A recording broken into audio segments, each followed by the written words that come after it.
Toujours un petit peu difficile de vous voir quand on a une lumière juste en face, mais vous devez très bien nous voir. Ça me fait extrêmement plaisir de participer à nouveau à ces rencontres qui parlent de ces régions qui nous sont chères.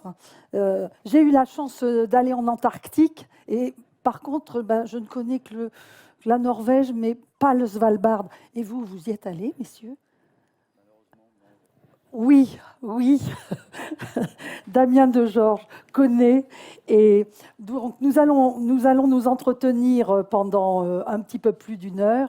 Rémi, je vois que tu t'approches. Y a-t-il un problème? Je prenne les micros par contre. D'accord. Prenez vos armes. En ce moment, il ne faut pas trop dire ça, Rémi. Donc, avec nous pour une bonne grosseur, on a même peut-être un petit peu plus. Jean Persona, près de moi. Jean Persona, je présenterai plus avant tout à l'heure. Monsieur Éric Marty, vous savez, on ne se connaît pas, il faut penser à ces choses-là, donc il ne faut pas les confondre. Jean Persona, Éric Marty, Monsieur Desmier, Bertrand Desmier, on ne dit pas Desmier, il est du nord de la Loire, m'a-t-il précisé, et Damien de Georges. Alors, on a été très, très marqué par la conférence précédente, les conférences précédentes qui ont fait sentir à quel point ces territoires sont maintenant menacés. Quand on entend que le Svalbard se réchauffe 6 à 7 fois plus vite que le reste de la planète, c'est proprement ahurissant. Et justement là, après les scientifiques, et vraiment ils étaient tous d'une qualité et puis d'un partage formidable, nous passons au monde de l'entreprise et aussi de la diplomatie.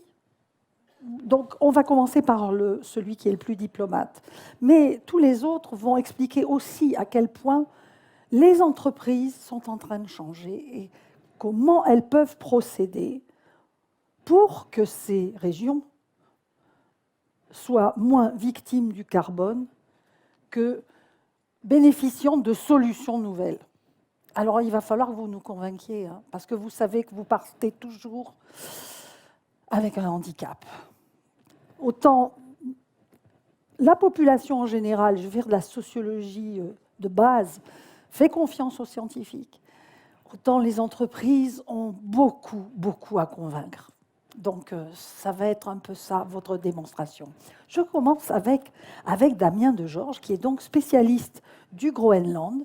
Mais, Damien, vous êtes basé à Genève la plupart du temps, donc vous êtes remonté à Paris, là? Oui, je suis parisien d'origine, donc... oui, bon, vous oscillez. Et vous êtes attaché à l'ambassade toujours. Vous n'êtes plus du tout. Je ne suis pas diplomate. Plus du tout. Une erreur. Plus du tout. Donc, vous regardez ces lieux, toute l'Arctique finalement, et vous pouvez nous dire, après ce qui a été précisé depuis le Svalbard, quelles sont les ressources, quelles sont les choses après lesquelles on pourrait courir, et il faudra peut-être courir d'ailleurs, pour, entre guillemets, sauver l'Arctique. Et après, je vous passe la parole. Ce qui, moi, m'a frappé en discutant avec certains spécialistes de ces zones-là, c'est ceux qui me disent « Ah ben, pour sauver l'Arctique, en fait, il faudra aussi l'exploiter. » Alors là, est-ce qu'on est devant un paradoxe un peu violent ou est-ce que c'est ça qu'il va falloir faire? Vous voyez ces zones-là comme avoir un avenir durable quand même. Alors, pour revenir en un mot sur les 15 dernières années des nouveaux enjeux de l'Arctique, qui ont commencé symboliquement quand les Russes ont planté le drapeau russe donc au pôle Nord en août 2007. À l'époque, on parlait de cet Eldorado arctique, pétrole, gaz. Et aujourd'hui, donc en une quinzaine d'années, on est passé des hydrocarbures au potentiel renouvelable. Et puis surtout, à la fin de projet dans le domaine des hydrocarbures, grâce, je dirais, donc à la finance durable qui a maintenant banni le pétrole et le gaz des investissements dans cette région sensible.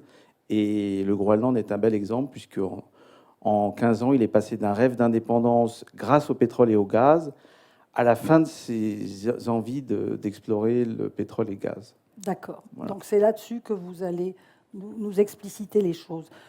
Ensuite, Bertrand Desbiens, qui aura une présentation PowerPoint, mais rassurez-vous, elle est tout à fait compréhensible. J'ai essayé de Vous faire. avez essayé. J'ai essayé. Et donc, vous, votre message, ce sera justement cette nouvelle façon qu'ont de voir les entreprises. C'est un peu ça?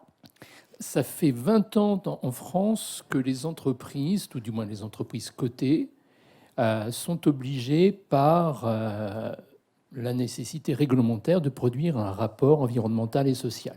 Le fameux RSE. Alors, la responsabilité sociétale d'entreprise, et donc là, il s'agissait de la loi sur les nouvelles réglementations économiques. Ça fait 20 ans. On a eu ensuite d'autres réglementations, j'y reviendrai, mais si on dresse un bilan objectif des choses, ça fait 20 ans qu'on en parle, ça fait 20 ans qu'on n'agit pas beaucoup. Bon. Certaines entreprises très engagées, avec beaucoup de conviction, ont bien avancé. D'accord. D'autres se sont contentés de collecter une fois par an des données et puis de les restituer, sans se doter forcément de plans de réduction des émissions de carbone, parce que c'est compliqué. Parce que c'est compliqué de collecter de la donnée, de fiabiliser de la donnée, parce que c'est compliqué à un moment donné de modifier potentiellement son modèle d'affaires pour satisfaire aux exigences réglementaires. L'Europe s'est donné pour ambition d'être neutre carbone en 2050. Et pour toutes les entreprises, notamment les entreprises les plus émissives, ça ne peut pas se faire comme ça, d'un coup de baguette magique. Et puis peut-être aussi parce que depuis 20 ans, vous disiez la RSE, il y a eu des directrices et directeurs RSE ou développement durable de nommer dans beaucoup d'entreprises. Et des femmes et des hommes avec de l'expertise, avec beaucoup de bonne volonté, des convictions, qui ont souhaité véritablement, au-delà de porter la bonne parole au sein de leurs entreprises, faire en sorte que ces entreprises soient moins impactantes. Mais on a fréquemment eu des femmes et des hommes qui se sont retrouvés dans des positions de non-décideurs, avec des budgets limités et avec des directions générales très peu impliquées. Et là, c'est ce qui est en train de changer. Et c'est donc là-dessus que vous reviendrez. Je reprécise que vous représentez la société Tenaxia, qui est donc fournisseur de logiciels pour la gestion RSE des grandes entreprises, et que vous ferez donc le point sur la prise de conscience. Voilà, et cabinet de conseil. À côté de vous, Éric Marty, vous représentez... Bonjour. Rebonjour. Vous représentez cette société qui s'appelle Déméter. Vous êtes investisseur, et la société investit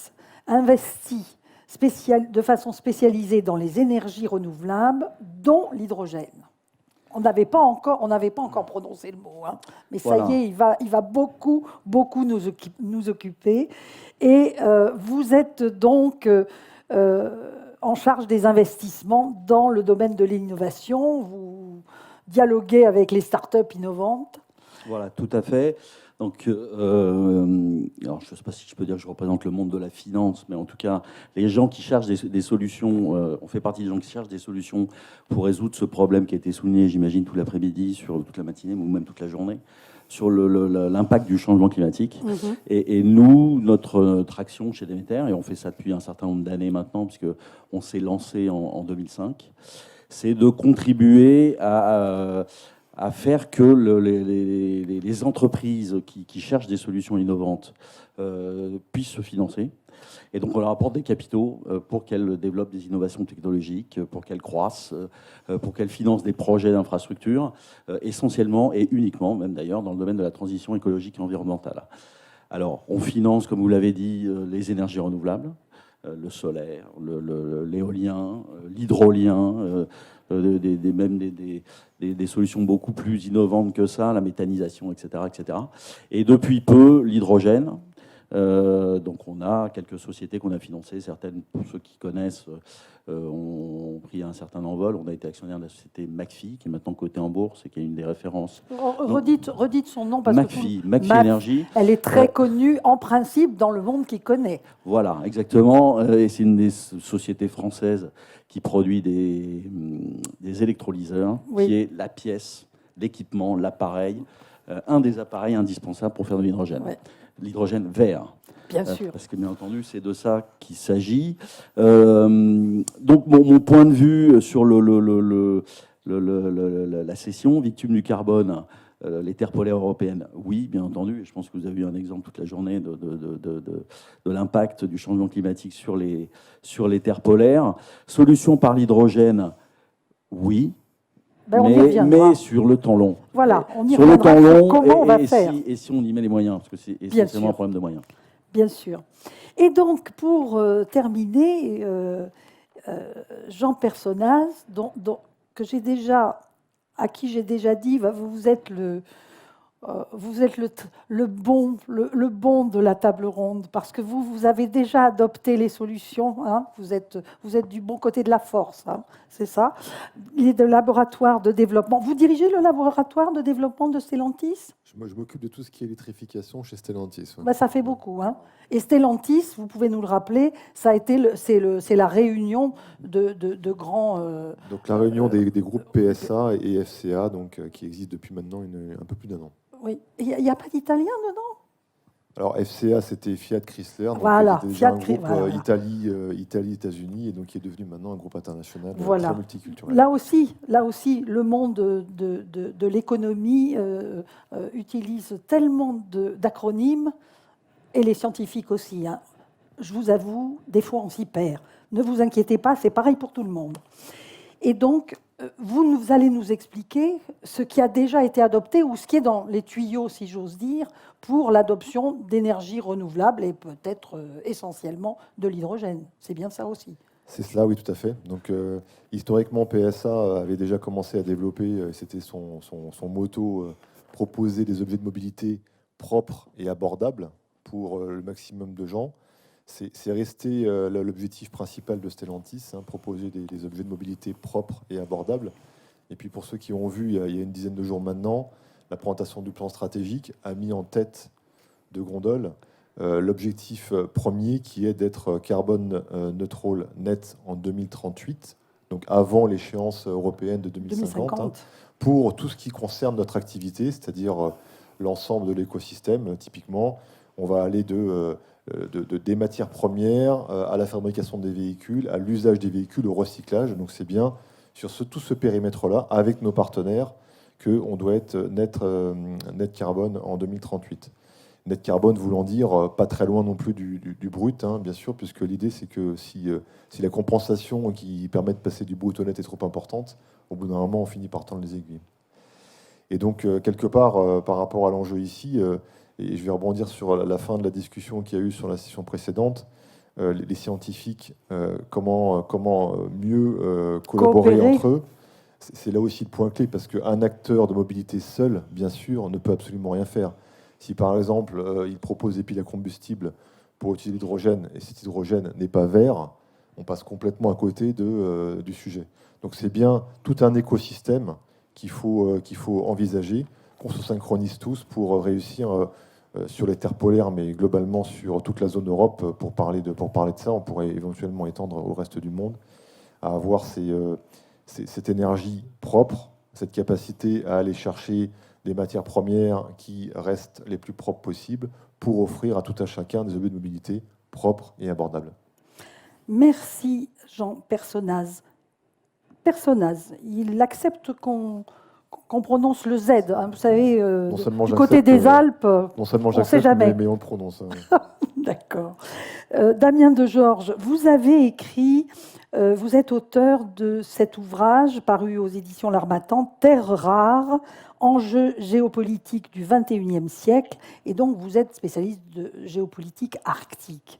Donc là, on est en train de parler de coopération sur des choses à faire, à produire, à fabriquer, à imaginer, il faut innover. Et vous voyez aussi quelles sont les ressources, quelles sont les qualités extraordinaires de ces lieux, et donc qu'est-ce qu'on pourrait y faire, et donc le rendre peut-être victime, ou peut-être trouver des bonnes solutions en étant là-bas, parce qu'on parle d'ici, mais aussi de là-bas. Et vous savez que nous avons échangé avant cette table ronde, et nous nous sommes demandé, mais nous parlons d'où? Nous sommes dans une après-midi parlant des régions polaires, mais comme il a été dit dans la table ronde précédente ou dans les présentations précédentes, tout est maintenant connecté. On ne peut pas faire comme si c'était très, très, très, très loin. On n'est plus dans les années 50 où on allait dans des ailleurs. C'est tout près. Donc, vous voyez ces lieux comment? Et qu'est-ce qui risque de s'y passer? Et qu'est-ce qui s'y passe déjà? Alors, pour rebondir donc sur le titre, victime du carbone ou solution par l'hydrogène, alors l'hydrogène ou plus globalement les énergies renouvelables, clairement le Groenland est les deux, puisqu'il est victime du changement climatique. Je rappelle que si la calotte glaciaire du Groenland venait à fondre totalement, ce serait une élévation du niveau de la mer de 7 mètres. Donc vous oubliez pas mal de villes dans le monde et des catastrophes évidemment considérables, avec tout ce qui va avec, l'assurabilité, etc., tous les enjeux liés au changement climatique que ça pose. Et puis, s'il y a une solution, alors vous savez que le Groenland, ça veut dire la terre verte. Éric le Rouge, viking norvégien, a été au fond le premier éco-blanchisseur de l'histoire, avec son nom de Groenland, puisque le Groenland n'est pas vert, mais simplement les côtes. Et quand il est arrivé, eh bien, il a trouvé ce nom-là. Mais il ne faudrait pas que le Groenland redevienne une terre verte du fait de ce que j'expliquais. Par contre, le Groenland est vert dans le sens où il a un énorme potentiel pour les énergies renouvelables, alors notamment l'hydraulique. Et donc, si on veut faire de l'hydrogène vert, il y aurait potentiellement de quoi faire. Mais bon, tout le monde va être le champion de l'hydrogène. Si c'est pas la France, ça va être l'Islande. Si c'est pas l'Islande, ça va être la Norvège. Et au fond, c'est parfait si tout le monde cherchait à être le champion de l'hydrogène vert, puisque à ce moment-là, ça rendra service à tout le monde, puisque ça résoudra un gros problème. Alors sur l'hydrogène, il y a eu récemment au Sénat à Paris un colloque entre la Chambre de commerce franco-islandaise et le groupe d'amitié France-Europe du Nord sur l'hydrogène vert, justement. Et donc c'était intéressant de voir. Il est toujours en ligne si ça vous intéresse. Et le Groenland, effectivement, il y a des terres rares. Après, le Groenland et l'Arctique plus généralement, on a parlé d'un Eldorado énergétique. Après, entre le potentiel et la réalité, il peut se passer beaucoup de choses, et le potentiel peut rester un potentiel. Alors, on a beaucoup parlé donc de pétrole et de gaz. On voit comment, sous l'effet du coronavirus, qui a entraîné l'essor exponentiel de la finance durable, on s'est vraiment mis à avoir une autre vision des choses sur l'investissement dans une zone environnementalement sensible comme l'Arctique, et des choses qui auraient paru impensables avant se sont faites très rapidement. Ce que vous voulez dire par là, c'est que un certain nombre de fonds d'investissement n'ont peut-être plus envie, mais enfin, ça sera peut-être Éric Marty qui va développer cela, qui ne veulent plus investir là-dedans, enfin, dans des nouvelles prospections en particulier, parce que ça n'est pas symbole de durabilité, et c'est très mauvais pour les entreprises qui le font, c'est ça? Oui, alors c'était déjà un sujet. Total expliquait depuis longtemps qu'il n'irait pas chercher le pétrole au Groenland parce que trop sensible. Le sujet RSE, c'est vraiment le sujet pour une entreprise qui investit dans l'Arctique. Et de l'autre côté, si on veut faire du développement durable, si on ne le fait pas dans l'Arctique, on le fait où? Ça, c'est l'autre question. Oui, ça c'est la phrase que vous avez. Mais vous voulez dire quoi exactement là? C'est presque un test, le grand test? Absolument, oui, c'est tout à fait ça. Mais donc, pour revenir sur le bouleversement qui s'est passé avec la crise du coronavirus, c'est que Je prends 2 exemples. Vous avez eu dans les derniers jours de la présidence Trump aux États-Unis la volonté de l'administration Trump d'ouvrir des licences d'exploration dans l'Alaska, dans un parc protégé. Mais toutes les banques américaines ont dit non, donc qu'ils n'investiraient pas là-dedans, et donc ça a fait un flop en termes d'investissement, alors que ça aurait pu marcher avant. Ça, c'était le premier point. Et le deuxième point, le plus spectaculaire, c'est vraiment le Groenland, parce que c'est un territoire qui a voté pour son autonomie renforcée en 2008, qui était donc lancé sur une indépendance. Alors, c'est un sujet très complexe qu'on n'aura pas le temps d'aborder là, mais sur lequel je reviendrai demain, rapidement. C'est que le cœur du business plan, si je puis dire, de l'indépendance groenlandaise, c'était les revenus pétroliers et gaziers.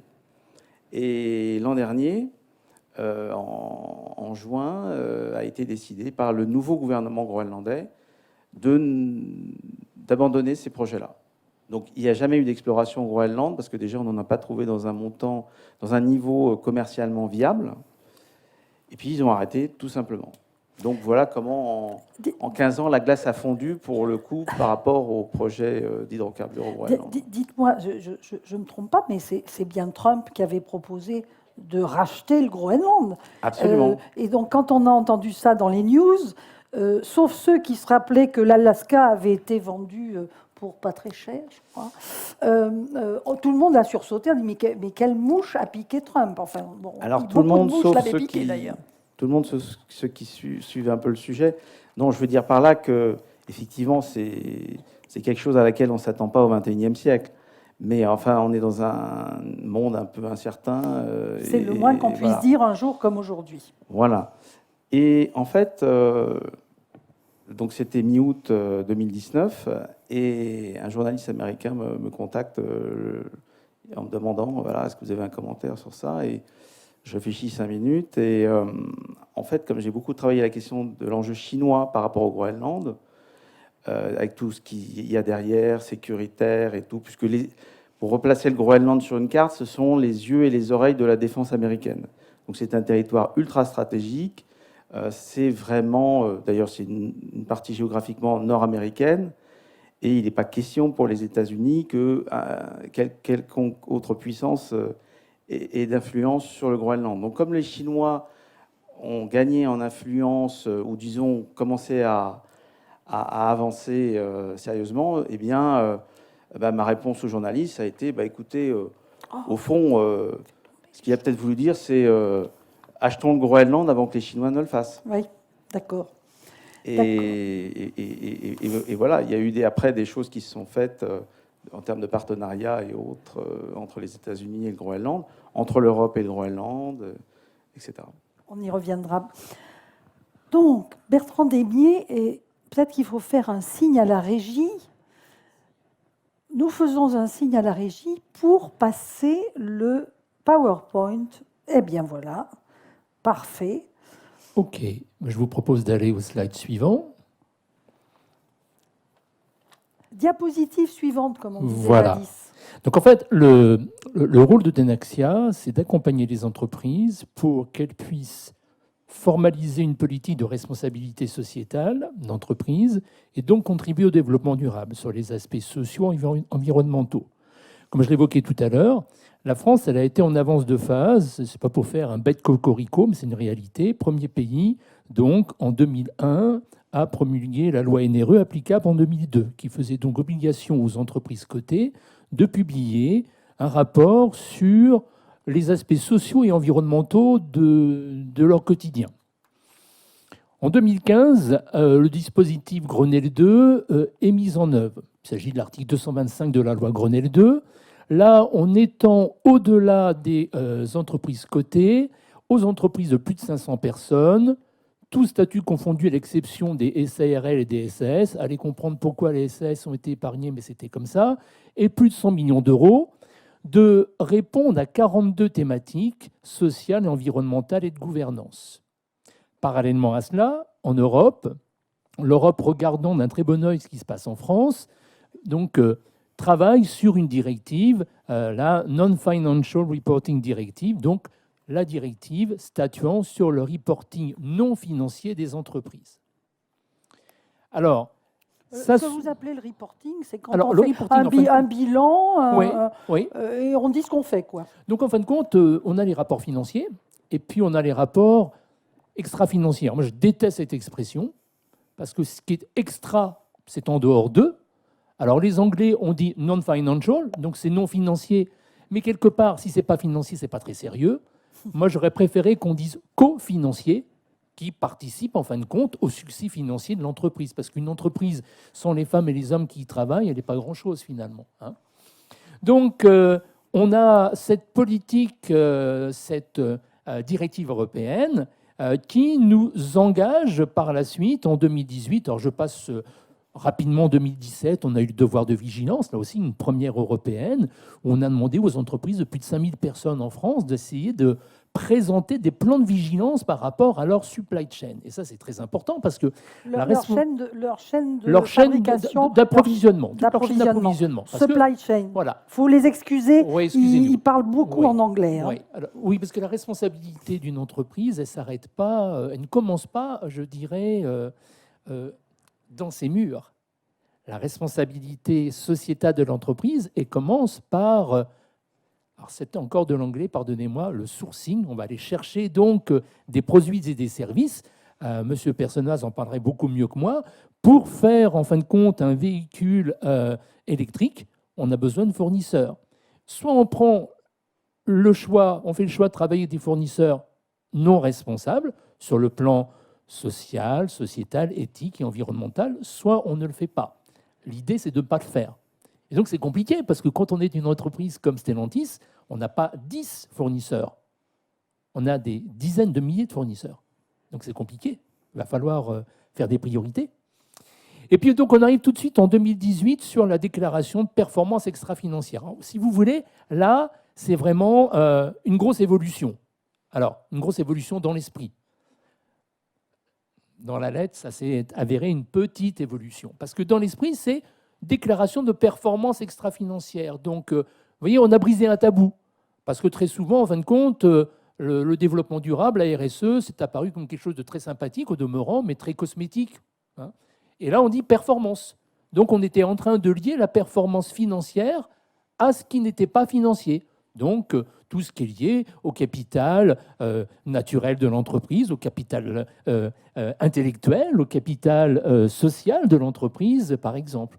Donc ça, c'était une grosse évolution. Ça veut dire que là, on a invité les entreprises à essayer d'établir des priorités. Alors, dans notre jargon, là encore, pardonnez-moi, on va parler de matérialité. Ce qui est matériel, c'est ce qui est important, c'est ce qui est impactant.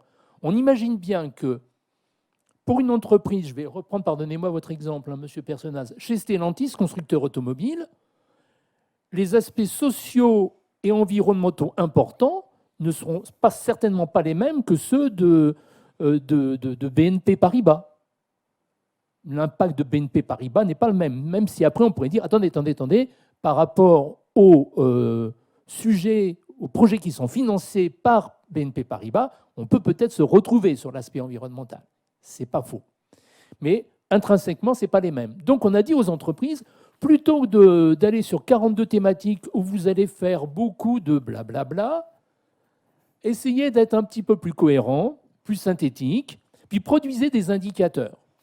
Alors ça, si vous voulez des indicateurs, c'est très rassurant parce que notamment, on sait que par le verbe, on peut dire plein de choses, on peut parer la mariée des plus belles vertus, mais à un moment donné, il est important d'avoir des chiffres pour essayer d'en arriver à la réalité de l'entreprise. Je vous propose de passer à la diapo suivante. Merci beaucoup. Alors, on a actuellement la chance en Europe d'avoir une politique européenne très convergente. On a commencé en 2015 à avoir l'accord de Paris, que vous connaissez toutes et tous. Puis en 2018, on a un plan d'action de l'Union européenne pour pour financer la croissance durable. En fait, l'Europe s'est dit, le meilleur moyen de pouvoir enfin cranter la transition énergétique et écologique, c'est de la financer. Donc d'arrêter de financer tout et n'importe quoi, comme vous l'évoquiez tout à l'heure, et comme Éric Marty l'évoquera certainement tout à l'heure. Donc d'essayer de se concentrer sur ce qui va contribuer à cette transition énergétique et écologique. On a eu en 2019 ce qu'on appelle la Sustainable Finance Disclosure Regulation, qui va proposer donc aux acteurs financiers, les investisseurs, les acteurs bancaires, les assureurs, à rendre compte sur 14 indicateurs et sur 9 indicateurs environnementaux du contenu de leur portefeuille de participation. On aimerait bien que vous nous disiez, amis investisseurs, comment vous contribuez véritablement à la transition écologique et énergétique. Et puis on a eu le Green Deal européen, donc effectivement, avec une feuille de route européenne. On a cette fameuse taxonomie qui invite aujourd'hui les entreprises éligibles en France à ce fameux rapport extra-financier de nous dire en matière de répartition de chiffre d'affaires, d'investissement et de dépenses qui est consacré à l'adaptation au changement climatique et au changement climatique. Puis on a aujourd'hui un projet, alors là aussi c'est un acronyme anglais, Corporate Sustainability Reporting Directive, qui va être le futur rapport de durabilité, même si en français ça ne veut strictement rien dire, mais pour l'instant sustainability on le traduit comme ça. On va plutôt parler de rapport ESG, excusez-moi encore un acronyme, rapport environnemental, social et de gouvernance. Et ça, auparavant, ça c'était le point de vue émis par Demeter. On demandait à Demeter de faire du reporting ESG, c'est-à-dire de faire des rapports sur la responsabilité sociétale de leur portefeuille. Mais maintenant, au moins, on va parler de choses à peu près cohérentes. Ce qui était vrai pour les investisseurs sera vrai aussi pour les entreprises. Et donc, l'idée, c'est d'avoir un langage commun partout en Europe, transparence, comparabilité et fiabilité des métriques. Et je vous propose un dernier slide, et je ne vous embête plus après. Ah, il est un peu chargé, je vais aller très vite dessus. Très vite. Oui, N'ayez pas peur. C'est très chargé. Si, ça fait peur. N'ayez pas peur. On ne sait pas où poser l'œil. N'ayez pas peur. J'attire votre attention, allez, sur le côté gauche. La taxonomie, elle a 6 objectifs environnementaux. Vous voyez, atténuation du changement climatique, organisation sur le changement climatique, ça je vous en ai parlé. Les 4 autres en dessous, pour l'instant, ça bug un peu, on n'est pas encore prêt à les sortir. Mais on va y arriver. Alors là, je vous ai représenté sur la SFDR ce qui touche, ce qui impacte les acteurs, les investisseurs, les fonds d'investissement, les banques, les assureurs. Voici les indicateurs environnementaux sur lesquels ils vont devoir reporter. Et puis, je termine sur la CSRD, et ça, c'est vraiment très important. Redites-nous ce que c'est la Corporate Sustainability Reporting Directive, la directive sur le rapport extra-financier RSE des entreprises. Alors, sachez qu'aujourd'hui, en Europe, dans l'Europe des 27, au moment où je vous parle, il y a 11 000 entreprises qui doivent faire un rapport. Chacun des pays l'a transposé dans son droit de manière pas tout à fait homogène. Là, on va demander aux pays d'être très, très homogènes. Et à partir de 2024, potentiellement, ce n'est pas 11 000 entreprises en Europe, mais 50 000 entreprises qui vont devoir le faire, parce que, tel qu'on voit les choses aujourd'hui, ça va toucher toutes les entreprises européennes de plus de 250 salariés, quels que soient les statuts. Ça veut donc dire qu'il y a des entreprises aujourd'hui qui ne s'étaient absolument pas préoccupées de ce sujet, qui vont devoir s'y mettre et s'y mettre sérieusement parce que c'est une très forte évolution. L'évolution la plus forte, finalement, de mon point de vue, vous le voyez, je mets 4 prérequis. Bon, la double matérialité, j'essaie de la faire très simplement. Partout dans le monde anglo-saxon, on demande aux entreprises, les investisseurs demandent aux entreprises de prendre en compte l'impact du changement climatique et de la perte de biodiversité sur leur modèle d'affaires. D'accord ? Ça ne doit pas toujours être facile. Enfin, je suppose que Éric Marty va nous expliciter tout ça. C'est pas facile. C'est pas simple. Mais nous, en Europe, on demande ça. Donc, c'est l'impact extérieur sur l'entreprise. Nous, en Europe, on dit c'est pas suffisant. Vous, les entreprises, vous devez aussi calculer quel est votre impact sur le changement climatique, quel est votre impact sur la perte de biodiversité. Parce que vous comprenez bien que si on ne calcule uniquement, même si ce n'est pas simple, que l'impact extérieur sur le modèle d'affaires de l'entreprise, l'entreprise, elle peut continuer finalement à polluer, elle peut continuer à contribuer à de la perte de biodiversité, qu'il s'agisse de flore ou de faune, comme elle le faisait avant. Comme on dit en français dans le texte, business as usual. Et donc, ça, c'est pas bon du tout. Et c'est ce qu'on veut pas en Europe. De mon point de vue, la grande évolution, ça va être aussi le deuxième point, c'est-à-dire l'implication de la gouvernance. Je vous l'évoquais tout à l'heure, on a des directions générales qui se sont peu impliquées. En 2021, il n'y a que 19% des nouveaux administrateurs du CAC 40 qui ont déclaré une compétence carbone. Pas comme ça qu'on va faire en sorte que les conseils d'administration soient à l'aise sur le sujet. En 2021, il n'y a que 5% de la part variable des rémunérations des présidents, directeurs généraux de ces entreprises, puisqu'il n'y a pas de président. C'est que 5% de leur variable. Le résultat sur le changement climatique. Ça veut dire que ce n'est pas encore un sujet. Là, c'est très différent. Là, on va leur demander de préciser comment la gouvernance des entreprises s'est emparée du sujet. Ça veut dire quoi en termes de modèle d'affaires, le changement climatique et la perte de biodiversité? Ça veut dire quoi en termes d'investissement, de dépenses? Ça veut dire quoi en termes d'évolution, effectivement, de toute l'entreprise qu'on va mettre en perspective? Je conclurai sur un tout petit point. On est sur des super bons rails.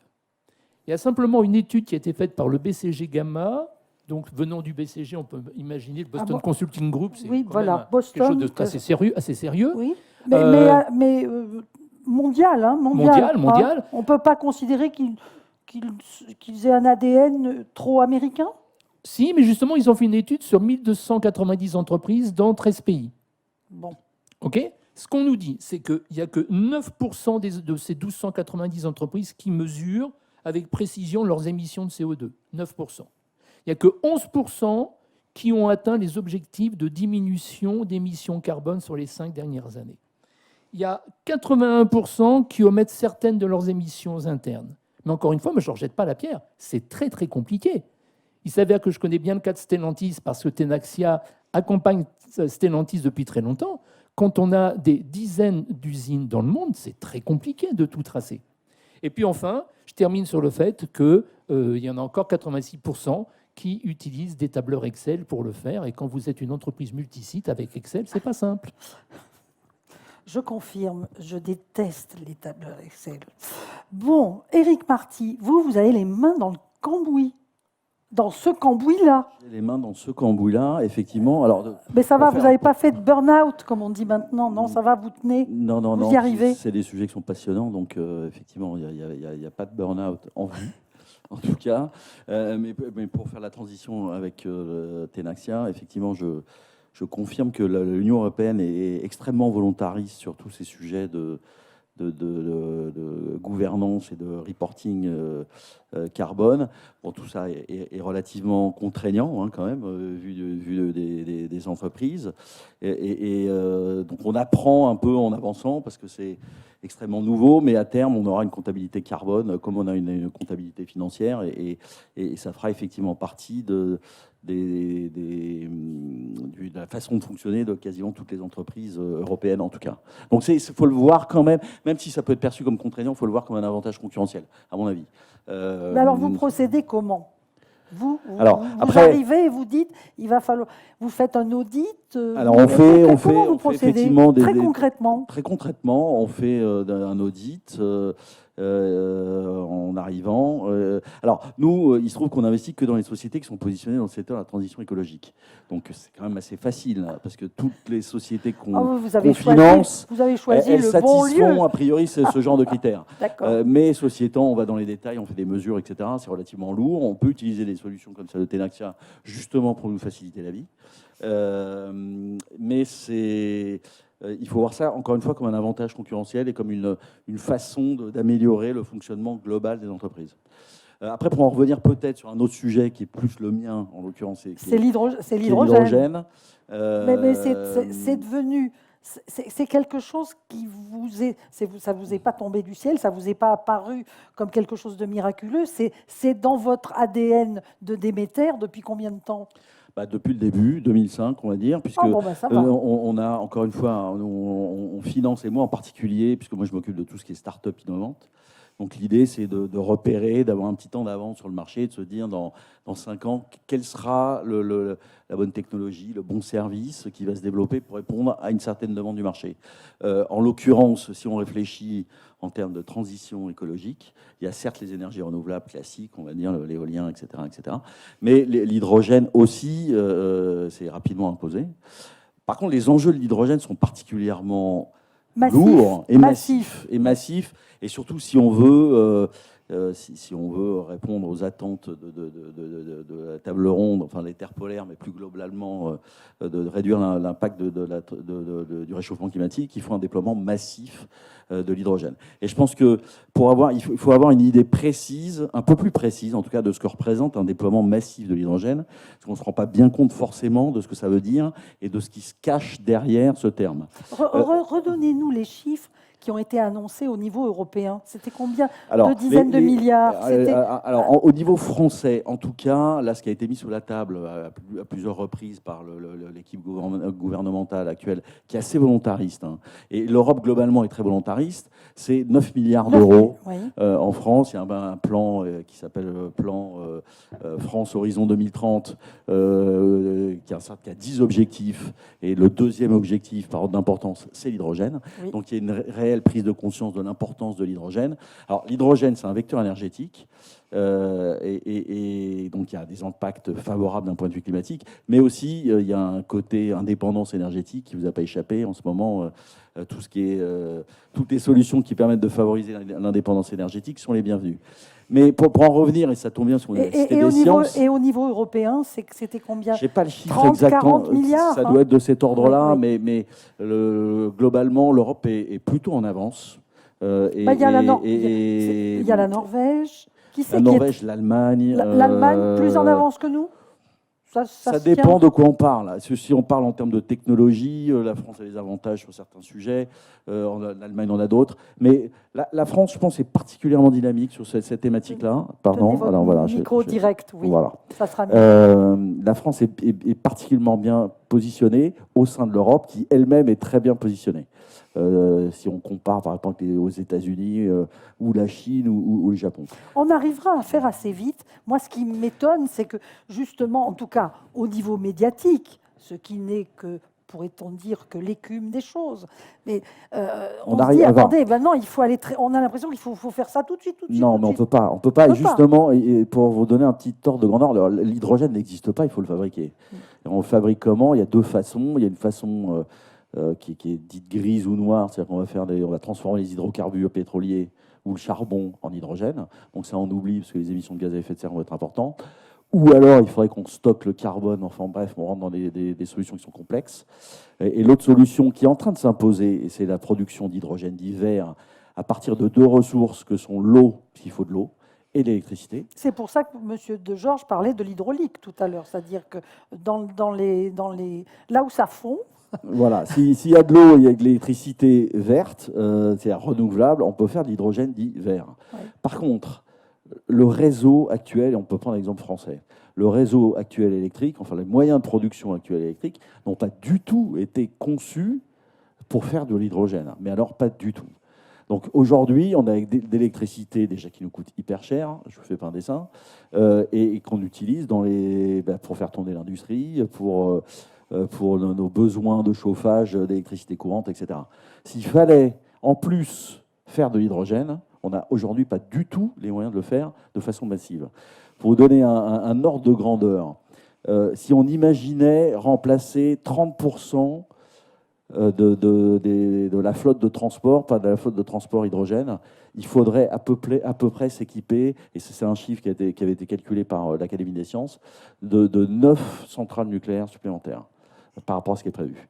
Donc on est vraiment dans des enjeux massifs, et construire 9 centrales nucléaires, vous imaginez que ça ne va pas se faire en 5 minutes. Oui, qui prennent beaucoup de temps en général. Voilà. Oui. Mais si ce n'est pas des centrales nucléaires, ça va être autre chose. Mais globalement, on n'a pas les ressources électriques, on n'a pas le réseau pour pouvoir faire ça de façon simple et rapide. Alors, aujourd'hui, ce qui est amusant de constater, c'est qu'il y a un débat qui est en train de s'instaurer entre les partisans du fortement centralisé, proche des lieux de production, c'est-à-dire là où il y a de l'eau et de l'électricité, et puis les partisans du petit décentralisé, proche des lieux de consommation. Donc, parce que bien entendu, derrière tout ça, c'est la compétitivité coût de l'hydrogène qui est importante. Et aujourd'hui, on n'y est pas. Alors, par exemple, il y a des grands projets au Maroc, dans le sud de l'Espagne, etc., où on a énormément de soleil. On n'a pas forcément beaucoup d'eau, vous allez me dire, mais on peut quand même en trouver. Et avec cette électricité ultra bas coût solaire, on fait de l'hydrogène, on tire des gros tuyaux jusqu'au lieu de consommation qui vont être en Europe continentale, un peu partout. Et là, on arrive à faire de l'hydrogène à des coûts compétitifs. Ça, c'est la première méthode. Et puis d'autres disent non, c'est pas comme ça qu'on va faire, ça va être compliqué, tirer des tuyaux d'hydrogène, etc. Nous, on préfère faire des petites centrales de production d'hydrogène localisées près des lieux de consommation. Et puis l'hydrogène, soit on va l'utiliser pour faire du stockage d'énergie intermittente, soit on va le réinjecter dans les réseaux de gaz. Donc voilà, il y a un débat, et ces débats ne sont pas du tout tranchés aujourd'hui, et on est vraiment aux prémices de cette industrie. Et c'est vous qui parliez tout à l'heure de McPhy, hein, c'est ça? McPhy, ils sont plutôt dans cette solution-là. Alors McPhy, ils sont un peu décentralisés, ou ils sont partout? Ils sont partout. Ils sont partout, ils sont un peu partout parce que pour faire de l'hydrogène, il faut ce qu'on appelle un électrolyseur, et puis après il faut une pile à combustible pour le consommer et faire de l'électricité avec.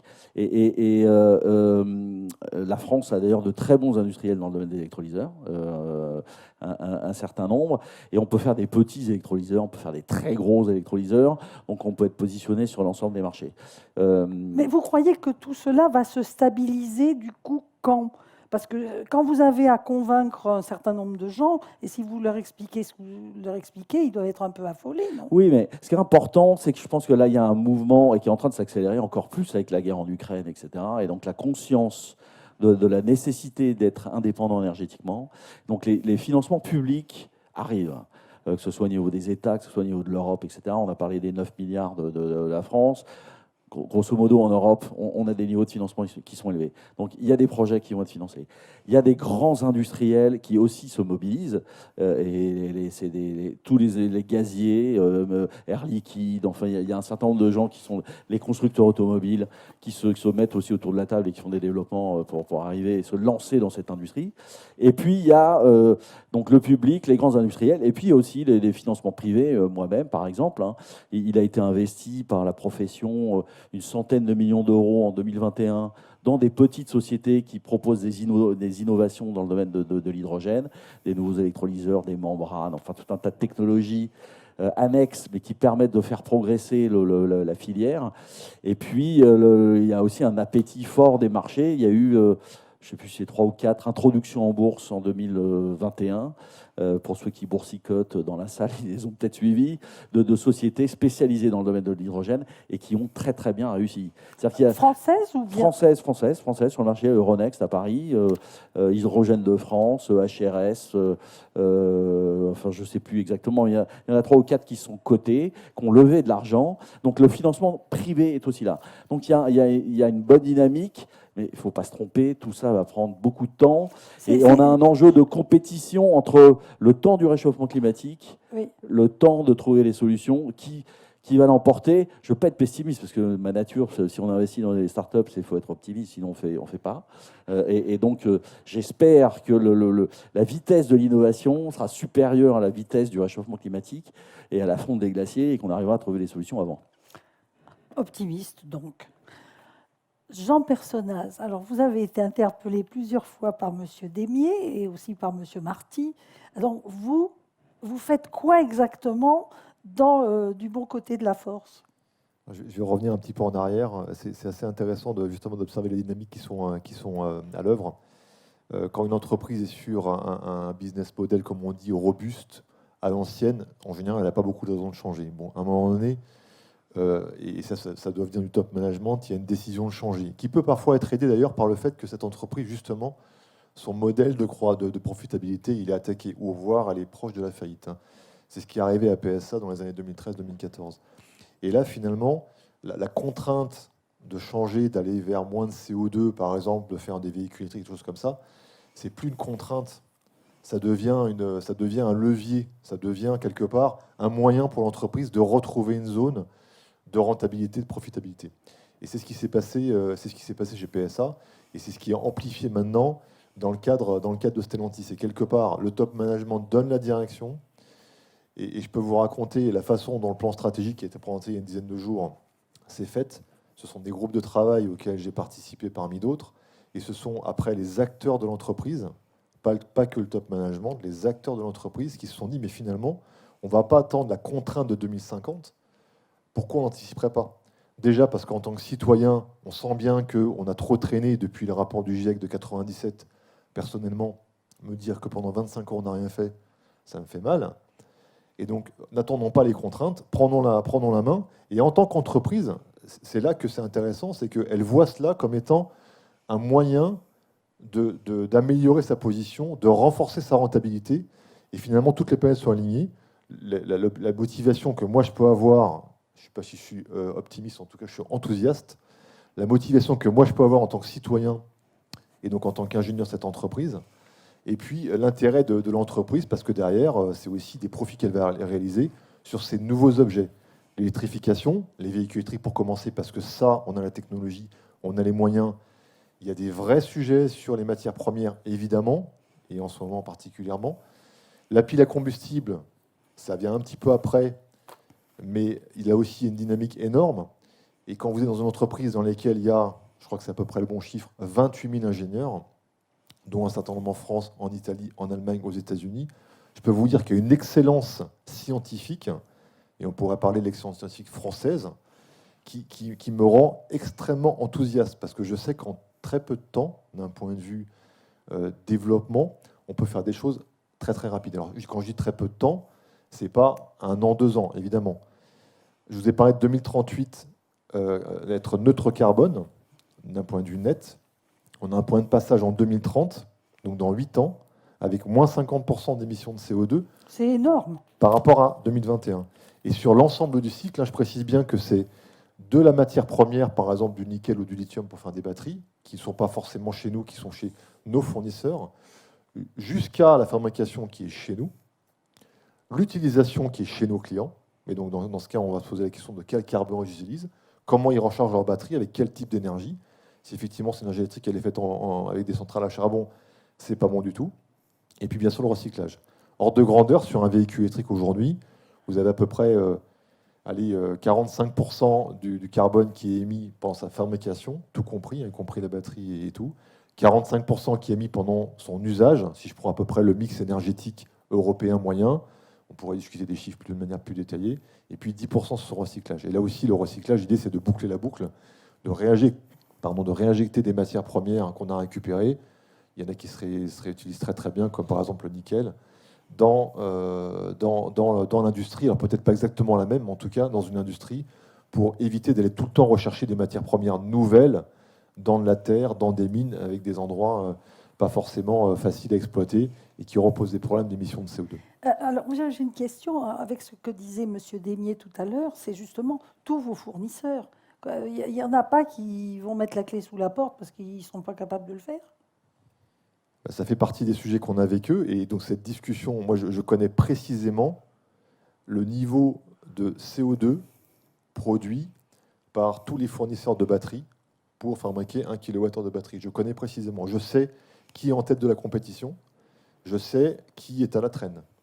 Ça ne veut pas dire que celui qui est à la traîne aujourd'hui ne va pas réussir à se redresser, bien sûr. Mais on lui fait comprendre que s'il n'améliore pas son profil CO2 par kilowattheure de batterie produit, demain, il ne sera plus un fournisseur de Stellantis. C'est très clair.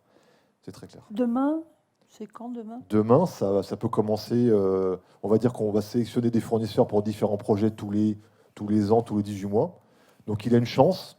Il voit passer un train tous les ans, tous les 18 mois. Il peut rater le premier train. S'il en rate 2, ça va devenir compliqué pour lui. Surtout que s'il rate les trains de Stellantis, je fais l'hypothèse qu'il va aussi rater les trains d'autres grands constructeurs. Ça peut devenir très compliqué pour lui. D'accord. Je sentais que vous aviez envie d'intervenir. Non, j'avais simplement un commentaire par rapport à ce qui a été dit sur l'ESG pour revenir sur la thématique de l'hydrogène et des énergies renouvelables, donc des énergies vertes d'une manière générale. Là, on a parlé de l'ESG sur l'aspect entreprise, il y a aussi l'ESG sur les États. Et pour tout ce qui est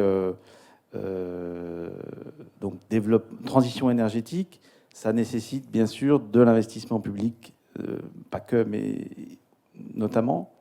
Et donc, investissement public, c'est-à-dire du financement par la dette. Et en fait, les États sont également notés de manière ESG. Et les champions du monde dans le domaine, ce sont les pays nordiques, hein, donc Islande, Norvège, Danemark, Suède, Finlande. Et donc, puisque c'est le sujet avec l'Arctique, oui, le Nord est une solution dans le sens où non seulement il a ses énergies renouvelables, et puis les moyens de développer ça, puisque pour faire simple, on en parle peu aujourd'hui sur les pays développés, c'est surtout sur les pays émergents, mais avec le changement climatique, avec les besoins de financement, là on l'a vu pendant la crise du Covid, avec l'explosion des dettes souveraines, eh bien de plus en plus ces critères ESG vont aussi être pris en compte dans la levée de dette et l'attrait des investisseurs par rapport à ça. Donc les pays nordiques sont des pays vus comme intéressants. Bertrand Delny. Par rapport à ce qui vient d'être évoqué par M. Personnaz, on est dans un système qui est très vertueux en fait. C'est qu'une très grande entreprise comme Stellantis aujourd'hui, sans mettre le couteau sous la gorge de ses fournisseurs, ce qui ne serait pas responsable, ça veut dire qu'il va y avoir un accompagnement, mais va faire avancer tout le secteur d'activité pour que le secteur d'activité diminue en amont ses gaz à effet de serre. Et ça repose effectivement sur le contrôle des métriques, mais c'est quand même très, très, très enthousiasmant. Et voilà la question que je me pose et que, évidemment, je vous pose. C'est, peut-être que ma comparaison sera inadéquate, mais on a vu que la RGPD, autrement dit, cette loi qui oblige à respecter un certain nombre de choses pour les données dans nos ordinateurs et celles qu'on fait transiter vers le cloud et ces sortes de choses, ont inspiré, cette loi a inspiré ou est devenue a eu un pouvoir d'attraction même aux États-Unis. Et vous pensez que cette vertu dont vous parlez, qui s'installe ou qui essaye de s'installer en Europe, va être décalquée comme ça? Parce que, évidemment, à l'inverse, on dit « Ah, mais que font les Chinois qui ont, eux, massivement une émission de gaz à effet de serre ?» Les Chinois, je ne sais pas. Honnêtement, c'est un peu un autre monde. Ça m'étonnerait que les financiers américains acceptent rentrent dans un jeu aussi contraignant que ce qui nous est imposé par l'Union européenne. Honnêtement, c'est mon point de vue. Est-ce que ça veut dire que ça va nous mettre en difficulté? Non, ça veut dire que ça va nous donner, en tout cas, un certain avantage, comme on l'a expliqué, parce que finalement, tout ça, ça a un impact sur la manière de fonctionner des entreprises, sur leurs émissions, etc. Et donc, on fait un pari que, in fine, elles seront plus profitables, etc., etc. Mais il y a des contraintes qui s'imposent, comme vous l'avez expliqué aussi, aux financiers. Et je ne suis pas sûr. En tout cas, aujourd'hui, ils sont plutôt dans un... pour nous, qui ont aussi des investissements avec des fonds américains, etc. Et ils regardent ça d'un œil circonspect, voire un peu agressif, on va dire, ce genre de choses. Ah oui, donc ça ne va pas se répandre par capillarité, comme j'avais envie. Pas aussi facilement, ça viendra peut-être, parce qu'aux États-Unis, il y a toujours des gens, au contraire, qui sont très moteurs, très pushy, et qui communiquent là-dessus, qui se l'approprient, qui font du marketing sur ces sujets-là. Mais le niveau moyen et le monde financier moyen, j'ai du mal à les voir adopter ça aussi rapidement que ce qui a été le cas en Europe. Oui, je suis tout à fait d'accord. Il y a effectivement à la tête du plus grand fonds américain, BlackRock, Larry Fink, qui chaque année, au mois de janvier, février, envoie sa lettre à tous les grands patrons en leur sonnant les cloches, en leur disant qu'il allait falloir être responsable, sans quoi ça n'allait pas le faire. Puis on s'aperçoit qu'au sein de ses propres équipes, ils sont quand même beaucoup moins regardants sur la responsabilité des entreprises dans lesquelles ils investissent. Donc lui, effectivement, il est toujours là pour titiller un petit peu, mais c'est pas sans effet quand même, parce que ça fait avancer les choses. Et puis BlackRock, c'est énorme. Ah oui. Et Damien Degeorges. juste pour revenir sur les États-Unis, il y a aussi une compétition géopolitique entre États-Unis et Europe sur l'aspect normatif, puisqu'on a parlé de la taxonomie verte au niveau européen. L'enjeu, c'est que l'Europe impose ses normes, parce que si les États-Unis imposent leurs normes, ça inclura des éléments, ou ça peut inclure des éléments qui seront pas avantageux pour des entreprises européennes, parce que les façons de voir les choses ne sont pas les mêmes. Oui. En deux mots là-dessus, c'est sur ce que j'évoquais tout à l'heure sur la double matérialité. C'est-à-dire que le bloc anglo-saxon, États-Unis, Canada, Grande-Bretagne travaillent sur la matérialité financière, l'impact du changement climatique et biodiversité sur le modèle d'affaires des entreprises. Quand en Europe, on prend aussi l'impact des entreprises sur le changement climatique et la biodiversité. Ça veut dire que chez nous, ça ne change rien du tout. Mais ce qui est un peu dommage, c'est que c'est avec les normes IFRS, le bloc anglo-saxon risque d'imposer, comme il l'avait fait sur le financier en 2004, ils vont imposer une norme qui est moins disante que ce qu'on veut mettre en place en Europe. D'accord. Alors, avez-vous des questions ou bien voulez-vous y réfléchir maintenant? Moi, j'ai Je une vous petite prends question. par surprise. Ah si, il y J'ai- en a déjà. Rémi, Non, y a-t-il un... oui, moi y a- j'ai juste une petite question avant que le micro arrive. Voilà. Peut-être pour Bertrand, ou Eric d'ailleurs. Est-ce que le risque réputationnel, par exemple, est-ce que ça peut se mesurer et justement, Bertrand, est-ce que tu peux l'intégrer justement dans tes mesures au niveau RSE parce que c'est quand même quelque chose d'important, le risque réputationnel maintenant avec les médias, les réseaux sociaux, ça peut faire aussi tanguer des grandes entreprises. On est aujourd'hui on ne le mesure pas avec notre solution, parce que notre solution, elle est dédiée à l'entreprise par rapport à ses propres mesures. En revanche, oui, le risque, Rémi, il est complètement réputationnel. Une entreprise qui est prise en flagrant délit quelque part, on voit aujourd'hui, il y a quand même il y a des procès environnementaux qui sont vraiment en train de faire très très mal. Sur l'aspect plan de vigilance, j'ai en tête 3 entreprises françaises qui actuellement ont de gros soucis par rapport à des choses qui leur sont reprochées sur les aspects environnementaux et sociaux. Donc, ça va commencer à faire bouger les lignes parce que pour celles et ceux qui sont dans la salle et qui investissent et qui se disent « moi j'ai plutôt envie d'investir responsable », si à un moment donné j'ai mis de l'argent dans une entreprise dont on dit qu'elle n'est pas complètement responsable, ça va peut-être laisser à réfléchir. Oui, c'est vrai qu'il y a, juste pour compléter, il y a certaines ONG d'ailleurs qui sont spécialisées dans ce domaine-là et qui, pour faire bouger les choses, nomment spécifiquement les entreprises qui respectent pas un certain nombre d'engagements vis-à-vis de la biodiversité, vis-à-vis des émissions de CO2, etc., pour les pousser à évoluer. Donc effectivement, c'est un peu du risque réputationnel et ça a un effet certain quand vous êtes mis sur le devant de la scène en disant cette entreprise est sale, elle rejette ceci, elle fait pas ça. C'est pas terrible. Surtout si c'est des entreprises qui sont en contact direct avec le consommateur.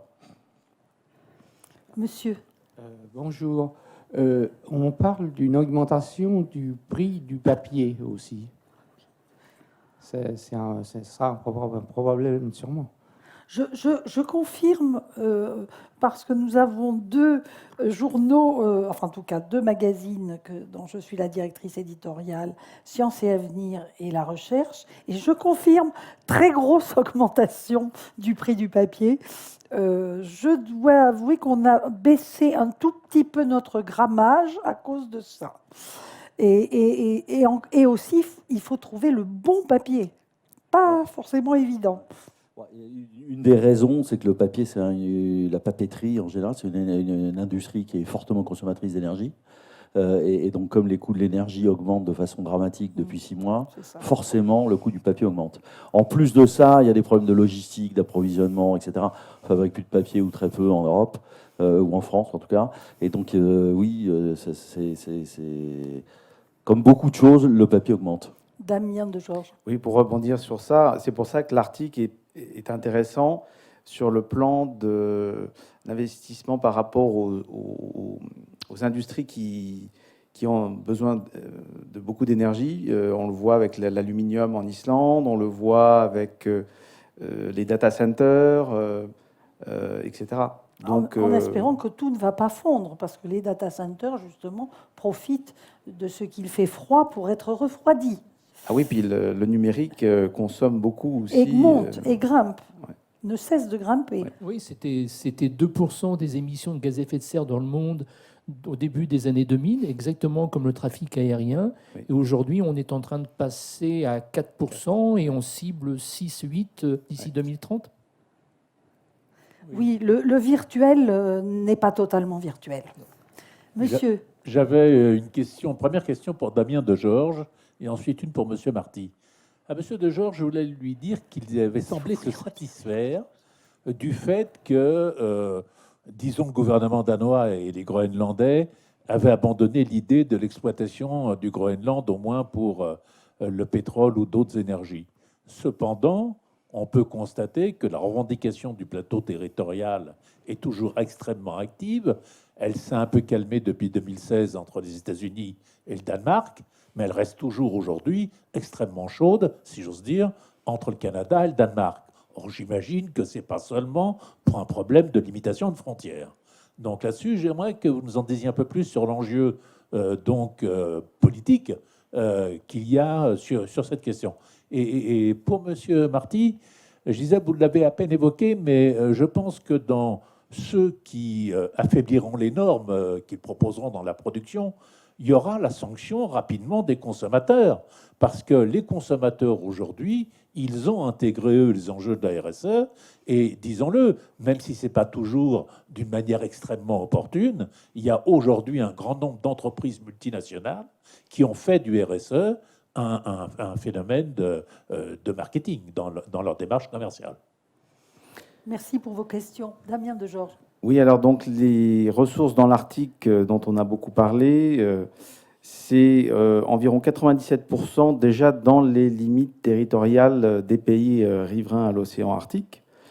Donc c'est pas tant pour les 3% restants que la compétition a lieu, mais il est clair qu'il y a des enjeux, ne serait-ce que symboliquement, qui aura le pôle Nord. Hein, donc c'est que les Russes le convoitent. Hein, mais pas, voilà, d'autres ont des velléités. Mais ceci dit, oui, donc il y a ce différent entre le Canada et le Danemark.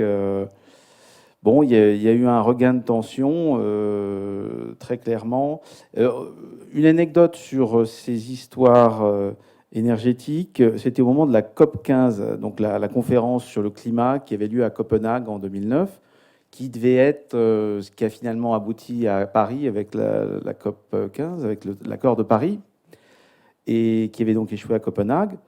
Donc on était en 2009, et le Danemark venait d'accorder l'autonomie renforcée au Groenland en 2008.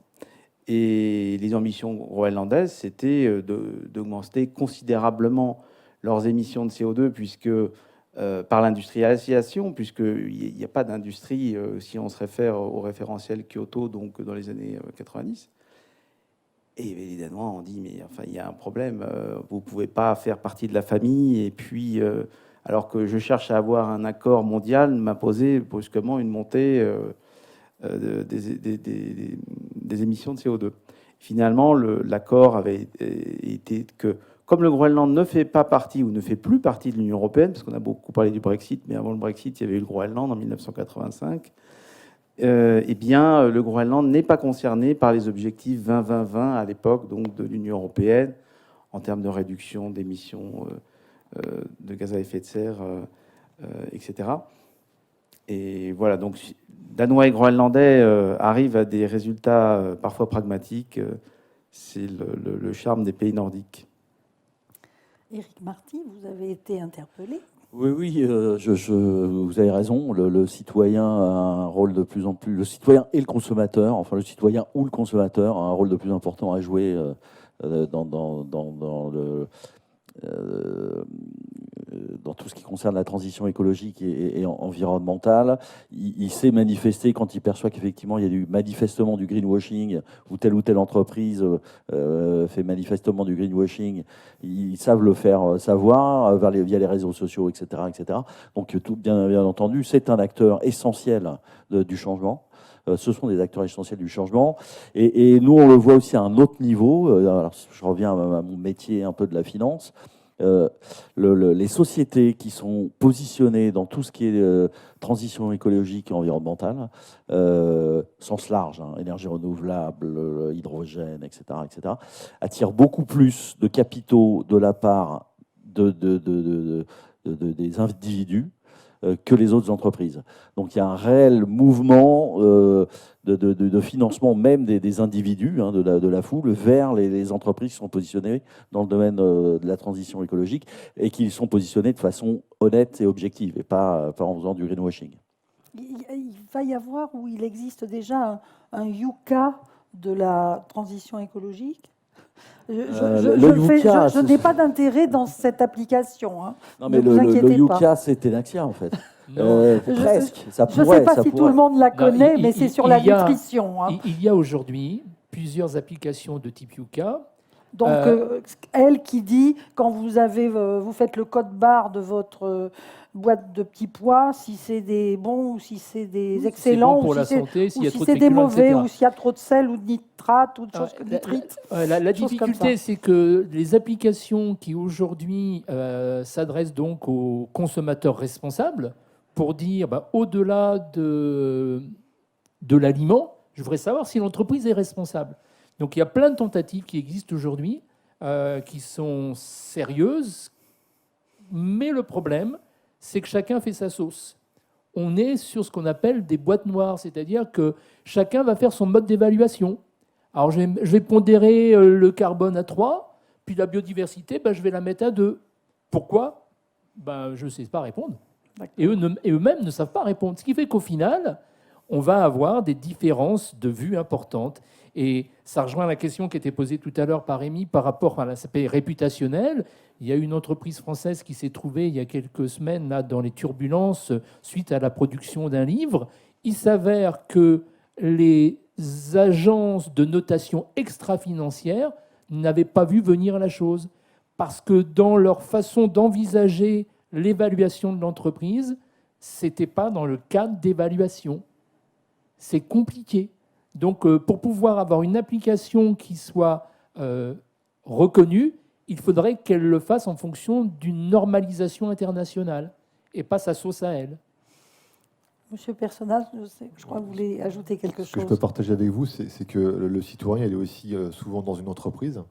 Et donc, le citoyen, au sein de son entreprise, il peut interpeller son employeur. Et donc, j'ai des exemples récents où, par exemple, un véhicule utilitaire de taille raisonnable, comme les gros trucks qu'on peut trouver aux États-Unis, on peut penser mettre un véhicule électrique dedans avec une très grosse batterie. Mais au bout d'un moment, quand justement je fais le bilan carbone de cette affaire-là, ça conduit à des choses aberrantes. Et c'est là que la pile à combustible, justement, intervient. Et cette anecdote, c'est vrai, hein, c'est bien les ingénieurs qui, en faisant ces études-là, parce que maintenant, ils ont accès à toutes ces évaluations CO2, qui disent, mais finalement, la proposition initiale, c'est de faire un véhicule électrique sur ces véhicules-là. Non, faisons plutôt une pile à combustible, c'est beaucoup plus vertueux, regardez, ça permettra d'avoir une empreinte carbone beaucoup plus faible. Et cette proposition, elle vient des citoyens en tant qu'acteurs de l'entreprise. Et là, on est vraiment dans le cercle vertueux qu'on évoquait tout à l'heure. Il y a une question là-bas. Oui. Tout à fait là-bas. Oui, bonjour Gilles-Henri. Il se trouve que je travaille dans le reporting et que je suis intéressé par les sujets de RSE. Et donc j'avais une question pour Monsieur Desmier. Le reporting, c'est mature depuis, on va dire, 20 ans à peu près, depuis les années 2000. J'aurais aimé savoir, en fait, quelles sont les difficultés que vous rencontrez actuellement quand vous mettez en place des projets de reporting RSE. Est-ce que c'est un sujet de collecte de données, de maturité des équipes, puisque là, on est sur des sujets transverses, c'est-à-dire que quand on va travailler sur une empreinte RSE, enfin, une empreinte carbone, par exemple, c'est aussi bien la production du produit fini, comme disait M. Perronaz, en parlant des batteries. Donc là, on est capable de le gérer dans un outil de gestion de production et de gestion d'approvisionnement. Par contre, il faut qu'on travaille aussi sur l'empreinte carbone des employés, sur les trajets, sur tout l'impact des déplacements, je sais pas moi, du service marketing, etc. Donc ma question, voilà, c'est de savoir en fait actuellement quels sont les écueils que vous rencontrez. Est-ce que c'est de la collecte de données? Est-ce que c'est un problème de maturité des entreprises? Si je reviens aussi sur votre panneau SFDR, je vois activité ayant un impact négatif sur la biodiversité. Or, il se trouve que du reporting, on peut faire du reporting annuel, on peut faire du quotidien et on peut même faire du temps réel. C'est-à-dire qu'en fait, on est capable de sortir, je pense à des grands groupes comme le vôtre, tous les grands groupes internationaux sont capables de sortir des reportings avec une fraîcheur de données qui est quasiment de la demi-journée. Or, ces indicateurs-là, on a du mal à les mettre en regard avec un impact négatif sur une biodiversité, puisque l'impact, on va le voir peut-être sur 3 ans, 4 ans, 5 ans, 10 ans. Donc voilà, ma question de manière générale, c'est voilà, quels sont les écueils que vous rencontrez dans la mise en place de votre reporting RSE? Alors, l'écueil, elle n'est pas sur la collecte, parce que justement, je vais me faire l'ambassadeur de Tenaxia, la solution logicielle est là pour faciliter la collecte. Elle est là pour fiabiliser les données avec des contrôles à la saisie. Mais il y a quand même un problème potentiel à la collecte, c'est d'une part en fonction de la maturité de l'entreprise et par là même de la maturité de ceux qui vont faire la collecte. Parce que vous venez de le dire à l'instant, auparavant, l'évolution de la réglementation française avait poussé les entreprises à faire une collecte annuelle de données. Dès lors, pour tous celles et ceux qui collectent la donnée, qu'ils soient en France ou qu'ils soient dans les filiales à l'étranger, si c'est une fois par an, c'est que ce n'est pas sérieux. Donc on ne se creusait pas la tête. Ce qui fait que potentiellement, on pouvait avoir des grands sites qui, par exemple, sur l'électricité, allaient relever l'électricité sur 3 des 20 compteurs. Non pas parce qu'ils n'avaient pas envie de le faire correctement, mais parce que, comme ce n'était pas un truc réputé très sérieux, très important, ils n'y accordaient pas forcément plus d'attention. Une petite anecdote très rapide. En Angleterre, une consultante m'appelle en me disant « J'ai un souci, je suis dans une entreprise de 250 salariés et ils viennent de me déclarer 44 tonnes de déchets pour l'année. » Alors 44 tonnes, ça semble énorme pour du service. Et puis tout de suite, on se dit « Mais c'est une erreur de saisie, c'est 4 tonnes. » Mais 4 tonnes, c'est pas assez. La personne qui était en charge de la collecte des déchets, c'était la contrôleuse de gestion. L'auditrice lui dit « Mais comment vous avez fait pour calculer ?» « Ah bah c'est très simple, on a des containers d'1 mètre cube. » Oui, et alors? Ah bah, il y a eu 40 containers dans l'année. Ah oui, mais enfin, s'il y a un container de plume ou un container de plomb, c'est pas du tout pareil quand même. Donc vous voyez, c'est une histoire réelle, et là, vous avez au final des données qui sont fausses. Donc vous avez après, comme vous l'évoquez, l'engagement de l'entreprise. L'évolution de la réglementation française et européenne va dans le sens d'un pilotage des données extra-financières les plus importantes, carbone, préservation de la biodiversité, par exemple, qu'on le fasse au même rythme que pour le financier. Donc peut-être en étant moins ambitieux, si on le fait une fois tous les 2 mois, une fois par trimestre, ça sera toujours mieux que de le faire une fois par an. Ça veut dire qu'on rentrera dans le pilotage. Et ça veut dire que l'entreprise va faire attention à cela, va demander aux managers et aux équipes, elle va les former d'ailleurs. C'est ce que j'allais vous demander. Elle va les former. Et tout le monde n'a pas la compétence. Non, elle va les former, puis elle va leur dire pourquoi c'est important. Parce que on a besoin de données très fiables. Vous avez besoin de données fiables par rapport à vos propres fournisseurs. Si vos fournisseurs vous envoient des données qui ne sont pas fiables, votre calcul initial, il n'est pas bon. Y a-t-il d'autres questions? Oui, j'avais une question pour Eric Personnaz. Vous êtes où? Je suis là. J'ai mon installation personnelle, mais elle est coupée, donc mon micro. Ça concerne les batteries. On a vu qu'il y avait eu une crise des microconducteurs qui étaient principalement fabriqués en Asie. Et je voulais savoir où sont, à l'heure actuelle, dans quelles zones sont fabriquées les batteries, ou bien dans quelles zones vont-elles être amenées aussi à voir la production se développer?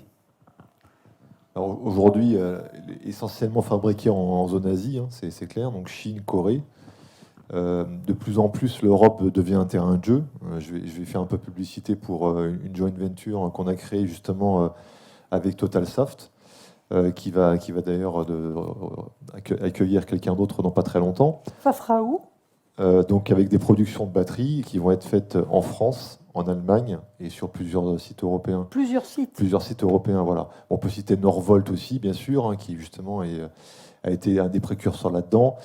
probablement des fournisseurs non européens qui vont s'installer de manière massive en Europe. Il y en a déjà. Il y a déjà LG en Pologne, Samsung en Hongrie. Donc l'idée pour les batteries, c'est bien entendu, alors que le marché est en train de grandir, de produire localement les batteries, le produire en Europe pour les consommer en Europe. Ça, c'est pour la partie fabrication de cellules et de batteries. En amont de ça, il y a bien sûr les matériaux sources, hein, donc nickel, cobalt, manganèse, lithium qui est évidemment le seul aujourd'hui sur lequel il n'y a pas de substitution. Donc cela, il n'y a pas ces matériaux-là en Europe, donc il faut bien les trouver là où ils sont. Et puis il y a toute la chaîne de raffinage, de création des matériaux que les fabricants de batteries vont utiliser. Et là aussi, il y a pas mal d'initiatives pour avoir des productions en Europe. Donc la seule chose qu'on ne peut pas gérer en Europe, bien sûr, ce sont les matériaux sources. Donc nickel, manganèse, cobalt de moins en moins, et puis surtout lithium. Il y a une autre question, ce qui sera peut-être la dernière. Madame ? Monsieur, enfin bon, mais Monsieur, c'est pas grave, excusez-moi, hein, ça change pas avec le masque. Ça ne change pas la question. Et simplement par rapport à la table ronde et même à la journée, il y a un mot que je n'ai pas vraiment entendu, et si c'est un oubli ou c'est parce que ça ne vous paraît pas important par rapport à ces questions d'énergie, c'est le mot sobriété. Est-ce que c'est un élément ou une réflexion qui vous paraît aller de soi ou pas forcément? On parle plus de substitution, mais peut-être qu'il y a aussi un moment où il n'y a peut-être pas que substitution qui serait pertinent par rapport à notre planète. Qui veut répondre? Du Nord, d'ailleurs. Deux mots rapides. Pour ma part, sobriété, les entreprises étant amenées à apporter leur contribution à l'objectif net zéro carbone en Europe, forcément, ça les engage à devenir beaucoup plus sobres. Forcément. Oui, Éric Marty. Vous avez entièrement raison, et la sobriété, alors même si on n'a pas mentionné effectivement pendant cette table ronde, fait partie de la stratégie globale pour limiter l'impact du réchauffement climatique. Ceci étant, même en faisant tout ce qu'il faut pour faire de la sobriété, il faudra des nouvelles capacités de production d'électricité, surtout parce que on passe du fuel vers des solutions plus électriques. Donc il y aura quand même besoin de nouvelles capacités de production, et c'est un peu ce qu'on a discuté aujourd'hui. Mais vous avez raison, l'efficacité énergétique dans le bâtiment en particulier est un sujet fondamental. Et nous, à titre de mon entreprise, on investit beaucoup dans les entreprises qui font des travaux, des innovations dans le domaine de la sobriété des bâtiments en particulier. Jean Personnaz. Je peux compléter sur la sobriété des véhicules. Hein. Vous aviez l'habitude de voir des litres au 100 ou des grammes de CO2 par kilomètre. Là, maintenant, vous allez voir passer des choses sur combien de kilowattheures il faut pour faire 100 km. Et bien sûr, l'objectif de tout un chacun, c'est d'avoir le moins de kilowattheures possible pour faire ces 100 km, parce que c'est un cercle vertueux qu'on peut engager. Un peu comme sur votre frigidien, vous avez les labels ABCDE, vous allez avoir le même genre de choses sur les véhicules. Il y aura plus de grammes de CO2 par kilomètre au litre au 100, parce que justement, il n'y en a pas, mais il y aura ça. Et donc la sobriété, c'est effectivement fondamental. C'est même, je dirais, pour moi, c'est tellement évident qu'effectivement, je ne l'ai pas évoqué, mais le début de toute l'histoire, c'est comment je fais un véhicule le plus efficient possible, le plus sobre possible, pour mettre la batterie la plus petite possible dedans. Alors, pour finir, juste un mot. Vous choisissez le mot victime ou le mot solution, Damien Degeorges? Les deux. Les deux. Et alors, je voulais juste rebondir par rapport à la question sur le pétrole et le gaz pour rappeler à ceux qui découvrent l'Arctique que là, on a parlé des énergies renouvelables, mais il y a effectivement aussi du pétrole et du gaz dans l'Arctique. On parle beaucoup de la Russie en ce moment, de la Norvège, hein, le gaz norvégien qui nous sauve un peu. Et pour parler de la Russie, tout simplement, je m'étonne, puisque la Russie préside le Conseil de l'Arctique, qu'il n'y ait pas plus d'attention au sujet arctique dans les médias en France. Voilà, c'est un petit sujet. Il y en a au Canada, Radio-Canada, Absolument. par exemple. Donc, vous, victime et solution. Oui, non, victime à la base. Et aujourd'hui, on est en train de chercher des solutions pour justement amoindrir le mal qui a été fait. Éric Marty, vous, c'est solution. Solution, oui. Solution, on y travaille, c'est notre quotidien, notre enthousiasme, on cherche des solutions. Jean Personnaz. Moi, je dirais plus victime parce que l'Arctique, c'est loin et c'est assez peu peuplé. Et les endroits où on a besoin finalement d'énergie et de choses, c'est dans les endroits beaucoup plus peuplés qui sont loin. Et transporter des choses, à part peut-être de l'électricité, ça se fait quand même pas très bien sur une longue distance. Donc je dirais plus victime. Bon, eh bien, on pourra refaire une autre table ronde pour faire le point dans pas longtemps. Merci beaucoup, messieurs. Je pense que vous avez essayé d'être pédagogique, alors que ce sont des sujets effectivement complexes, avec plein de ramifications. Merci à vous.